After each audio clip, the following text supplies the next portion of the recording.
Bonsoir et bienvenue à nouveau à Nouveau Zone Twitter News. Oui, vous avez bien entendu, nous sommes en direct. Vos yeux ne vous trompent pas. Ce n'est pas un message préenregistré d'une époque révolue. Et c'est notre deuxième émission, après 8 mois de pause. Ça faisait un bail, n'est-ce pas? 8 mois, pour être précis. 8 longs mois de silence. Un temps si long que nous avons nous-mêmes commencé à douter de notre existence. Les factures, elles, ne nous ont pas oubliés. Certains d'entre vous ont probablement pensé que nous avions disparu pour toujours.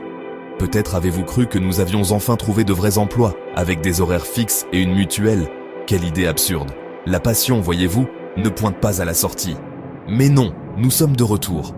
Et nous n'avons pas changé. Toujours aussi peu préparés, toujours aussi cyniques, mais de retour. Rebienvenue dans Nouveau Zone Twitter News. Cette fois, pas 8 mois après MDR. Les lumières sont allumées. Après une négociation acharnée avec le disjoncteur.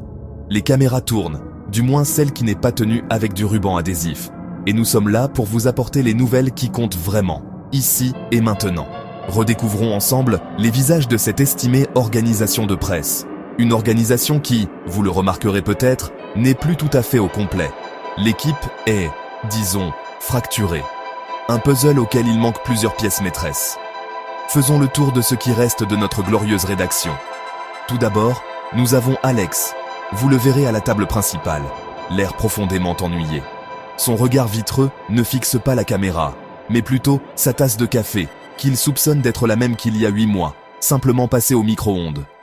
Une métaphore parfaite de son enthousiasme actuel. Il vérifie sa montre, qui semble tourner à l'envers, et contemple le plafond comme s'il y cherchait le sens de la vie, ou au moins une excuse pour partir. Alex se fait grave chier en attendant le serveur. Ensuite, nous avons Xavier, ou plutôt, nous ne l'avons pas.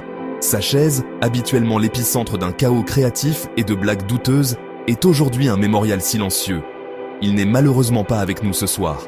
Xavier est tombé gravement malade et mène actuellement son combat le plus important, loin de nos studios. Nous avons reçu des nouvelles encourageantes concernant son traitement, et toute l'équipe s'accroche à cet espoir. Nouveau zoneux Twitter lui souhaite un bon rétablissement. Nous lui envoyons toute notre force. Le studio semble vide sans son énergie chaotique. L'écho de ses rires manque à ses murs. Et honnêtement, on ne sait plus qui blâmer quand le prompteur tombe en panne. Son absence est un silence assourdissant. Et qui pourrait oublier Milan?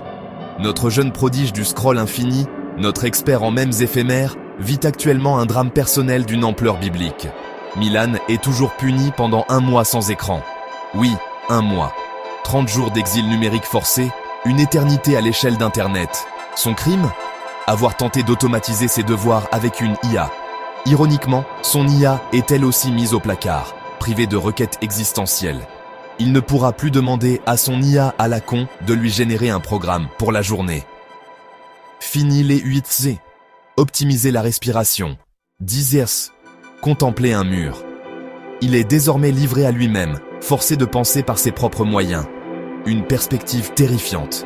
Des sources fiables, probablement sa petite sœur, nous rapportent qu'il pleure actuellement, prostré dans sa chambre, fixant le mur en attendant que son cerveau génère une notification push. Maxence, notre journaliste d'investigation, ne s'est pas connecté de la journée. Notre reporter de l'extrême, notre correspondant officiel pour les dramas de niche, a tout simplement disparu des radars. Son statut est hors ligne. Ses messages restent sur envoyé, flottant dans un purgatoire numérique. Son absence, comme une épice manquante, rend tout fade. Maxence, c'est le piment de Cayenne de notre actualité, le wasabi de notre fil d'infos. Sans lui, Nouveau Zone Twitter est monotone. C'est un plat sans sel, un café décaféiné, un tweet sans drama. Inconcevable. Et enfin, Noah, notre magicien technique, l'architecte de notre humble empire médiatique, le gardien silencieux qui empêche tout de prendre feu. Normalement.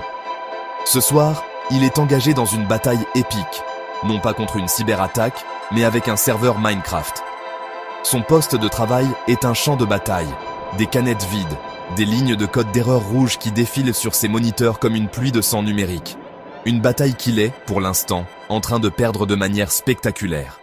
Et avec elle, s'envolent les espoirs de toute l'équipe pour une session de détente post-émission. La cohésion du groupe repose sur ses épaules, et ses épaules sont actuellement affaissées sur son clavier. Voilà donc le tableau. Une équipe fracturée, dispersée aux 4 vents du malheur numérique et existentiel. La question n'est plus de savoir si nous allons vous donner les nouvelles, mais si nous allons survivre à la soirée. Restez avec nous. Notre histoire principale ce soir commence dans ce que nous appelons la fosse technologique du désespoir. Noah pète un câble parce qu'il n'arrive pas à setup le serveur Minecraft. L'échec du lancement a entraîné une déception en chaîne dans tout le studio.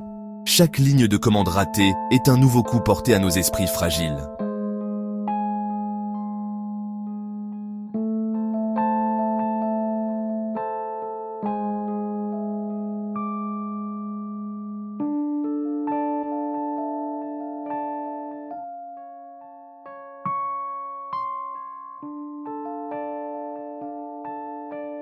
Et c'est là que l'impensable se produit.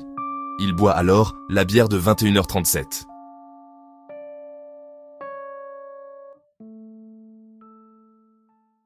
Dans le vide laissé par le chaos, une clarté inattendue a émergé.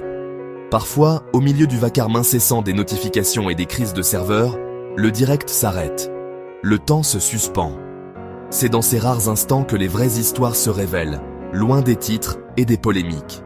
Une voix s'élève, non pas pour commenter l'actualité, mais pour la créer, à une échelle profondément humaine. J'ai quelque chose à dire. Tout ce temps à m'ennuyer, à fixer des écrans vides, ça m'a fait réfléchir, plus que d'habitude. Je me suis longtemps caché derrière le sarcasme, c'était mon bouclier, ma zone de confort. Mais la vérité, c'est que je suis fatigué de me cacher. Je suis gay, et je suis fier de l'être. Alex, tu as le plein soutien de nouveaux zoneux Twitter. Merci de partager ça avec nous. Un moment de courage pur, une démonstration de vulnérabilité qui nous rappelle notre humanité commune.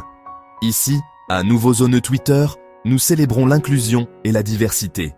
C'est plus qu'un slogan sur un mug, c'est une promesse. Nos cœurs sont avec toi, Alex. Un toast silencieux est porté dans l'ombre de la régie, un signe de respect universel. Et alors que nous baignons dans la lueur chaleureuse de ce moment d'unité, l'impitoyable machine de l'information reprend ses droits. Une autre nouvelle de dernière minute vient de tomber.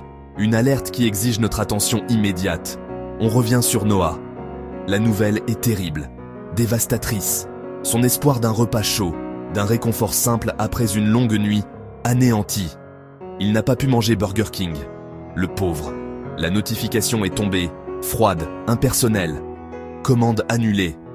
On imagine à peine le choc. C'est une véritable tragédie moderne, un rappel brutal de la fragilité de nos systèmes de livraison. De la part de nous tous ici, dans le studio, nos pensées les plus sincères t'accompagnent. Noah, tenez bon. On se fait grave chier en sache tout ça. Wallah, c'est une épreuve. Je n'ai jamais ressenti une atmosphère aussi morne. Nous ne faisons maintenant que tuer le temps. Yarab, accorde-nous une pause publicitaire. N'importe quoi.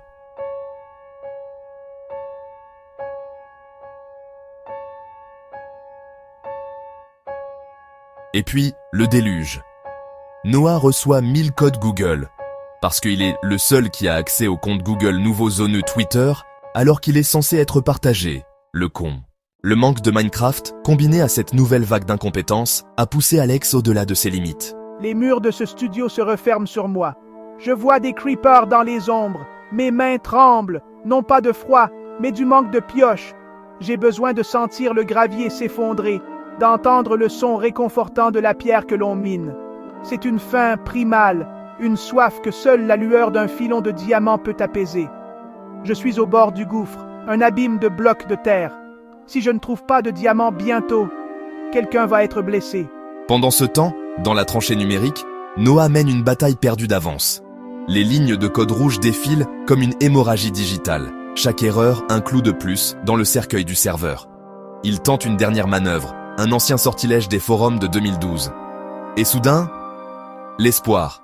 Une ligne verte, une barre de chargement qui progresse. Le silence se fait dans le studio.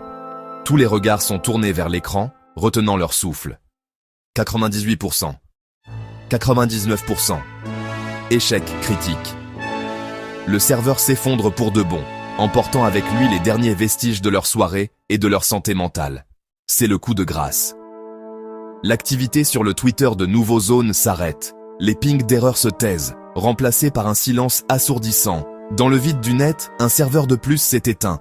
Une petite lumière qui disparaît. Plus personne ne joue, ni au jeu, ni le jeu de la comédie. L'ennui a gagné. La vacuité est totale. Est-ce vraiment la fin de l'aventure? Après une telle débâcle, il n'y a plus rien à dire. Le rideau tombe sur une scène de désolation technologique et de fatigue humaine. Alors, oui, voilà, c'est la fin.